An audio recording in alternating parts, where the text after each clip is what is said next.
김영록 도지사가 도전평가가 13개월 연속 전국 1위를 달성을 했다고. 무엇이 일인가? 어떤 부분을 괄목할만하게 잘하고 있어서 서부 정비창을 유치했다거나 전남도정 예산이 9조 원의 관광객 6천만 명 시대를 네. 열었다. 네. 이런 것도 있을 수 있겠고, 모르는 것보다 아는 게 더 많다. 자팍다식한 기자들의 신개념 토크쇼 전남 기자회견.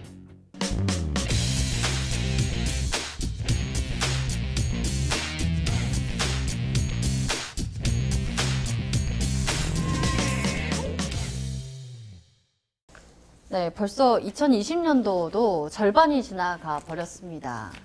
그러게요. 그렇죠. 새해에 우리가 보통 이제 소망을 뭐 쓰기도 하고 이야기도 하잖아요. 새해 계획 다 세우셨을 것 같은데 잘 이루고 계시나요? 그렇지 못한 실정입니다. 네, 오지 기자님은. 저도 별로 뭘 계획했는지 기억도 안 나네. 저는 이제 첫째 일주일에 하루는 온종일 어, 자전거를 타는 거거든요. 자전거. 타고.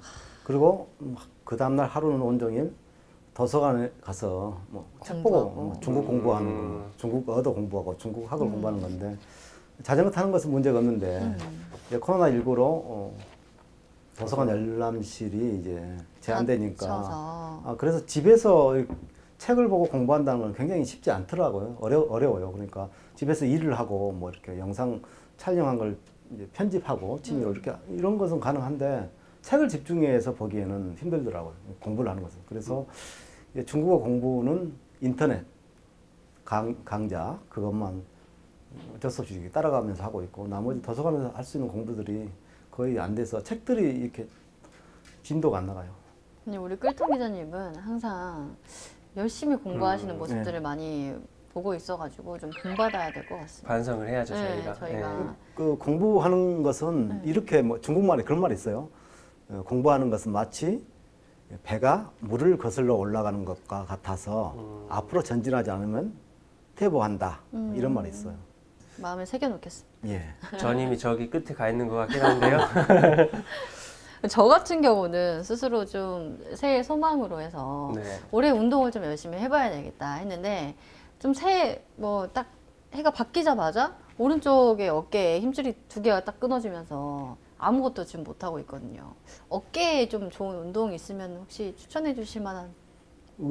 의사에게 가서 네. 진료를 전혀 받으시면 추천해 주실 만한 네. 건 없으시고? 왜냐면은 여기서 이런 불법 의료 행위가 될 수도 있고 이게 혹시나 또 이 방송을 보시고 이건 그렇죠. 또 의사가 이 환자에게 맞는 진료를 해주는 건데 그렇죠. 또 그런 거를 다른 분이 보시고 나도 해봐야지 하고 따라했다가 그분에게 안 맞을 수도 있어요. 그렇기 때문에 숨쉬기 운동만 열심히 하시고 네. 그러니까 알겠습니다. 전문가들이 얘기하기는 네. 20대까지 성장하고 20대 후반부터 우리 모든 육체적으로 어떻게 보면 성장이 멈춘다고 하지 않습니까? 그리고 이제 30대에 들어서는 이제 퇴행에 가는 거죠, 네. 육체가. 그래서 퇴행의 어떤 수순이었던 건가요? 그래서 나이 드신 분일수록 퇴행성 질환들이 다 많죠. 네. 알겠습니다. 그럼 뭐 오늘 좀 나눠볼 이야기들이 뭐 지자체장의 어떤 성과들에 대한 내용들인데 뭐 이런 전반기를 평가해보는 시간을 가져보도록 하겠습니다. 먼저 영상으로 확인해 보시죠.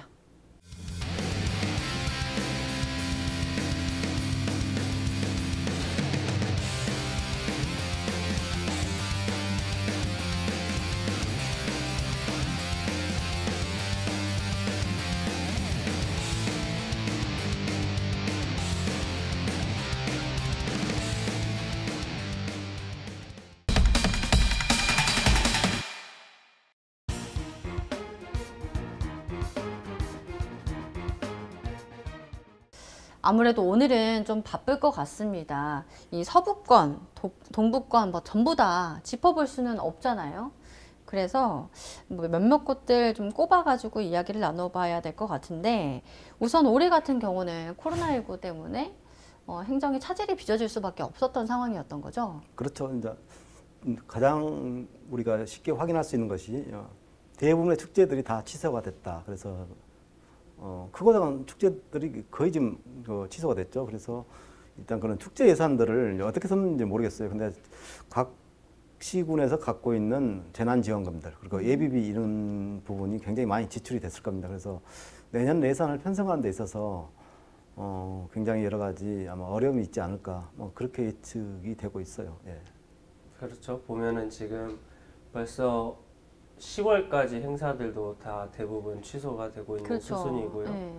그렇다 보면 벌써 12달 안에 있었던 행사들이 거의 80% 이상, 90% 이상은 취소된다는 얘기인데, 그 지자체에서 물론 다양한 사업들도 하고 어떤 성과도 있겠지만 그 중에 또 지역 주민들이나 외부에서 바라볼 수 있는 것 중에 하나가 그런 행사거든요. 또 그렇죠. 그 지자체가 얼마나 네. 잘 하고 있고 거기에 볼거리가 얼마나 있고 그곳을 알 수 있는 것들의 어떤 하나라고 볼 수 있는데, 그런 것들이 없다 보니까 지자체에서는 자기 지역을 알리기도 힘들고 관광객을 불러들여서 지역 경제 활성화를 시키기도 어렵고, 거기에 어떤 봉사자도 있겠지만 거기에 인력을 좀 투입하거나 아니면 자체 재원을 좀 사용해가지고 이렇게 지역 경제를 이렇게 돌리는 부분도 있을 텐데, 이런 모든 활동들이 다 멈춰버린 거죠, 지금 상황은. 그럼 우선 우리 김영록 전남도지사부터 이야기를 좀 나눠봐야 될 것 같은데요. 김영록 도지사가 도전평가가 13개월 연속 전국 1위를 달성을 했다고 하거든요. 근데 이거 어디서 좀 평가를 하는 건가요? 여론조사 기관에서 이런 평가를 하는데, 근데 좀 이게 수긍이 안 가는 부분이 있어요. 그러니까 6.13 지방선거가 끝나고 7월 1일 날 민선 7기가 이제 시작이 됐지 않습니까? 뭐 교육감도 마찬가지고. 근데 뭐 8월 달에 뭐 아니면 9월 달에 한 2달, 3개월밖에 안 됐는데 평가를 했다고 해가지고 여론조사 결과가 나와가지고 뭐 전국 지자체 중에서 몇 위, 뭐 전국 교육감 중에서 뭐 1위 뭐 이렇게 나오는데 과연 무슨 평가를 어떻게 이렇게 됐는지, 그리고 어떤 지표를 가지고 했는지, 무엇이 1위인가, 다른 지자체랑 비교했을 때 어떤 부분을 괄목할만하게 잘하고 있어서 그 업무 수행 점수가 그렇게 좋게 나오는지 그건 제가 알 수가 없어요. 민선 7기 2년, 김영록 전라남도지사는 미래를 향한 도전과 변화의 시간이었다고 자평했습니다.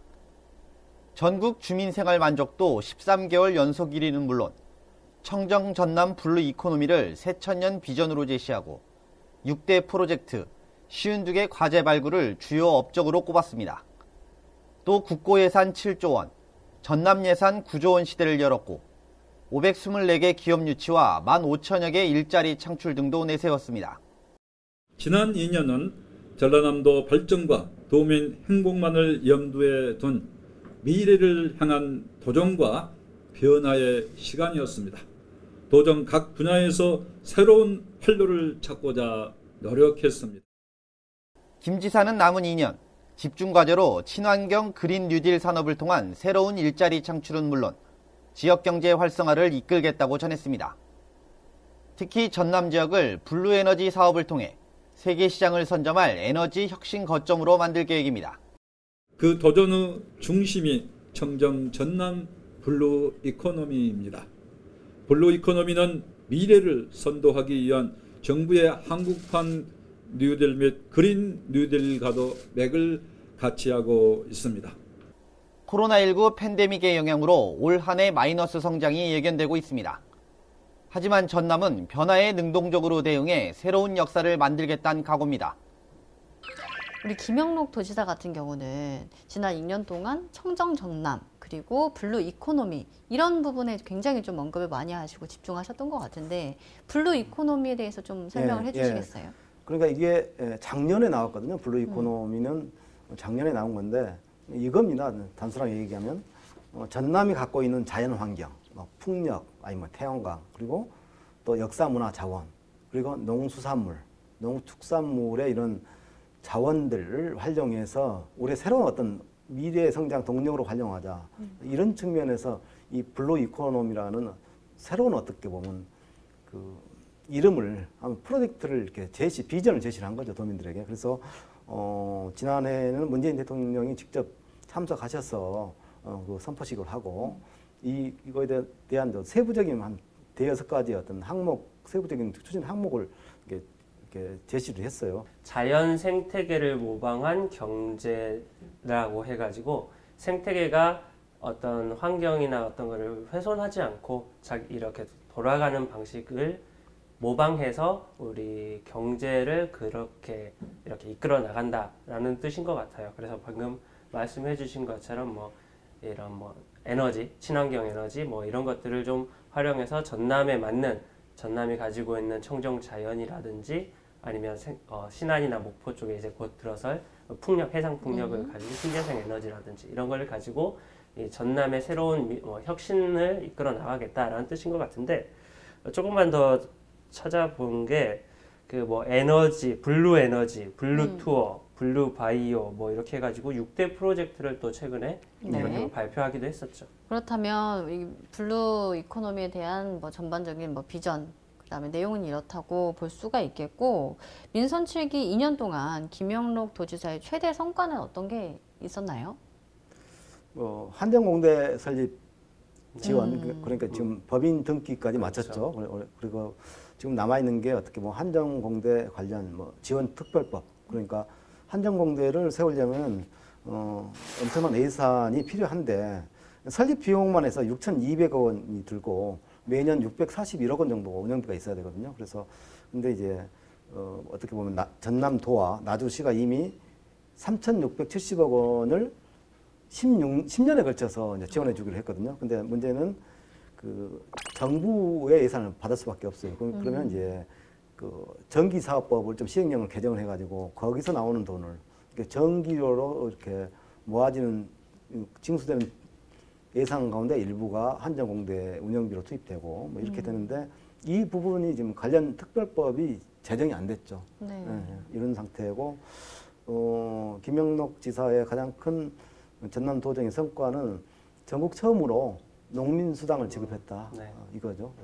그렇죠. 그런 것들이 있을 수 있겠고, 뭐 목포의 해경 서부 정비창을 유치했다거나 아니면은 이제 뭐 지난해 전라남도 관광객 6천만 명 시대를 열었다. 이런 것도 있을 수 있겠고, 청렴도도 2등급을 달성했고요. 지난해만 전남도정 예산이 9조 원에 그렇죠. 달성했다. 뭐 이런 것들이 있을 수 있겠습니다. 언급하셨는데 사상 최초로 국비 7조 원 그리고 예산 9조 원 시대를 열었다 이렇게 선언을 하셨어요. 이게 어떤 의미가 있는 건지 알 수 있을까요? 그러니까 이거 지자체가 예산을 많이 세우는 것은 일단 좋은 일이죠. 하지만 전남도처럼 어떻게 보면 재정 자립도가 약하기 때문에 국비로 많은 것을 지원받았다 이 얘기거든요. 그러니까 중앙정부 예산이 많이 투입됐다는 얘기인데 그런 측면에서는 긍정적인 측면이죠. 하지만 재정 자립도, 그러니까 전남도가 재정적으로 자립할 수 있는 그런 여건을 갖추려면 결국 기업 유치를 통해서 경제가 뭐 제조업이나 이런 게 활성화되고 이래야 되는데 그런 부분은 상대적으로 어떻게 보면 미흡한 거죠. 우리가 갖고 있는, 전남이 갖고 있는 가장 큰 과제죠. 그러니까 농업 중심인 전남이 갖고 있는 과제가 이제 재정 자립도 문제죠. 김영록 도지사 같은 경우는 뭐 한정공대 유치도 뭐 이렇게 괄목할 만한 어떤 성과로 좀 보여질 수가 있겠지만 굵직굵직한 SOC 사업이 좀 속도를 낼 수 있었던 것 같아요. 예, 그렇습니다. 그러니까 뭐 2조 9천억 정도가 반영이 됐죠, 작년에. 그러니까 신안 앞에서 어떻게 보면 해남 화원으로 연결되는 그 국도 88호선이죠. 그 사업이 예비 타당성 조사가 면제돼 가지고 시행되기로 했고, 또 여수 화태에서 백악관 연륙교 연도교 사업들, 그리고 경전선의 전철화 길이 좀 열렸고요. 뭐 이런 측면에서 굵직굵직한 SOC 사업이 예비 타당성 면제 아니면 또 국비 확보를 통해서 좀 이렇게 순항할 수 있는 그런 전기를 마련했다 이렇게 봅니다. 김영록 도지사 공약 중에서 파기가 된 공약이 하나가 있는데 이게 바로 이제 폐교 위기에 있는 광양보건대 정상화 공약이거든요. 이 부분 좀 이야기해 주시죠. 네, 이 부분은 뭐 저보다 진행자께서 더 잘 아실 것 같은데 제가 동부권에 있을 때부터 쭉 광양보건대 계속 취재하셨잖아요. 네네, 맞아요. 뭐 서동영 의원이 지금도 마찬가지로 그 보건대 관련해서 정상화 시키겠다라고 이렇게 공약으로 내세우고 있고, 또 그렇다 보니까 좀 지금까지 계속 지지부진했던 것들이 이제는 좀 더 앞서 이야기했던 것처럼 조금 더 기대를 걸어볼 만하지 않나. 왜냐면은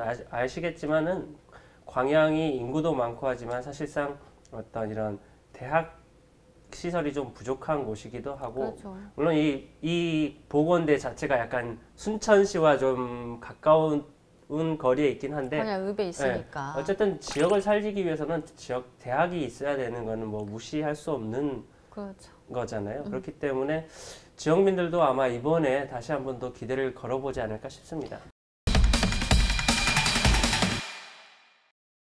그럼 잠깐 목포 쪽으로 좀 가볼까요? 목포 같은 경우는 민선 7기 2년 어떤 성과들을 뭐 최대 성과로 꼽아볼 수가 있을까요? 이제 우리가 가시적으로 보고 있는 게 이제 어떻게 보면 관광 거점 도시, 전국 뭐 4대 관광 거점 도시에 이제 올 1월 달에 선정된 거. 풍력단지 조성 관련해서는 어떻게 보면 그 신외항, 목포 신외항이 거기 어떤 거점, 거기 어떤 그 풍력 발전 기자재들을 운송하고 이렇게 배로 어차피 바다로 나가야 되니까 운송하고 또 이걸 갖다가 또 뭐니까 목포 태양산단에서 이런 해상 풍력 발전 관련 그 소재를 만드는 기업들이 들어설 수 있다 뭐 이런 좀 희망을 갖고 있어요. 그리고 수산식품 수출 지원단지 관련해서 이제 국가적인 좀 그 지원을 하기로 하고 예비 타당성 조사가 면제가 됐죠. 그래서 이제 예산 투입만 남아 있는 상태고 이런 면에서 목포가 좀 나름대로 어떤 비전을 잡고 이렇게 시정을 수행하고 있지 않은가 그렇게 보여집니다. 알겠습니다. 그럼 좀 서부권 지역으로 좀 넘어가 볼까요? 단체장들 가운데서 특별히 좀 꼽아볼 만한 성과 그리고 좀 아쉬운 점이 있다면 어떤 지역부터 이야기해 주실 수 있으실까요? 예, 일단 신안군을 좀 얘기를 해봐야 될 것 같아요. 네. 22개 시군 가운데 유일하게 지금 6월 말까지 지난 2년간의 성과에 대해서 아무런 발표가 없는 데가 지금 신안군이거든요. 근데 일단 그 신안군을 검찰이 이제 수사를 하고 있다. 그래서 수사도 굉장히 전방위적으로 하고 있습니다. 그래서 지난 6월 4일 날 처음으로 압수수색을 했어요. 신안 그 인사 관련 부서를 압수수색을 했는데 지난해 어떤 일이 있었냐면 작년 7월 달에 그 신안군이 자체적으로 95명의 공무원을 선발하기로 했어요. 이제 그렇게 되게 되면 필수 과목을 제외하고 과목을 시험을 칠 수가 있거든요. 그래서 이제 수험생 입장에서는 응시자 입장에서는 굉장히 어떻게 보면 유리하죠. 그리고 쉽게 이제 합격할 수 있는 그런 가능성이 있었는데 아무튼 95명 모집한다고 해가지고 공고를 해가지고 작년 8월 말에 80여 명을 이제 합격을 시키고 모집을 했죠. 근데 그 과정에 대해서 검찰이 들여다보고 있는 것 같고 굉장히 좀 심각한 상황인 것 그렇습니다. 같아요. 예. 동부권 쪽은 어떤가요? 동북권 쪽은 뭐 아시겠지만은 지금 4개 지자체 가운데 광양시장을 제외하고는 대부분 초선이다 보니까 특별하게 그런 어떤 활동을 주목받을 만한 활동을 한 건 아직까지는 없는 것 같아요. 가시적인 성과가 나오기에는 뭐 4년 중에 2년에 만에 나오면 정말 훌륭한 것 같고 순천시 같은 경우도 보면 뭐 2023년에 국제 정원 박람회를 그때 개최할 예정이잖아요. 네. 그런 것들을 말고 뭐 여수도 보면은 오조원대 공장 증설이 있고 그런 것도 있겠고 여수는 또 경도 개발도 사실상 그렇죠. 뭐 지금 시장님께서 했다라고 하기는 약간 이전부터 준비가 됐던 거니까 그런 것들이 있다 보니까 특별히 눈에 띌 만한 성과들은 사실상 아직까지는 좀 안 보이는 게 아쉬운 것 같아요. 시장 그 혼자의 어떤 단일 시장 본인이 홀로서기로 해가지고 뭐 실제로 거둔 성과들은 2년 만에 낸 조금 성과는 아니죠. 어떻게 부족하지 보면. 않았나 이런 생각이 드는 건 사실입니다. 사실 4년도 부족하죠. 어떤 그렇죠. 일을 하려면. 그렇죠. 사업이. 근데 이게 선출직이다 보니까 뭔가 성과가 있고 가시적인 성과가 있어야지 그 다음에 다시 선거에 출마했을 때 어떻게 보면 지역민들의 심판을 받지 않습니까? 네. 그래서 그런 지자체장들이 갖고 있는 그 어쩔 수 없는 선출직으로서 그 조급하고 그런 것들이 있을 수밖에 없죠. 예. 우리 단체장분들 이야기를 나눠보니까 무엇보다도 초심을 잃지 않는 게 가장 좀 중요한 것 같아요. 이 선거에 뛰어들었던 그 첫 마음처럼 지역 발전을 위해서 최선의 노력을 다해주는 그런 단체장분들이 되셨으면 하는 바람입니다. 지금까지 전남 기자회견이었습니다. 다음 시간에 다시 만나요.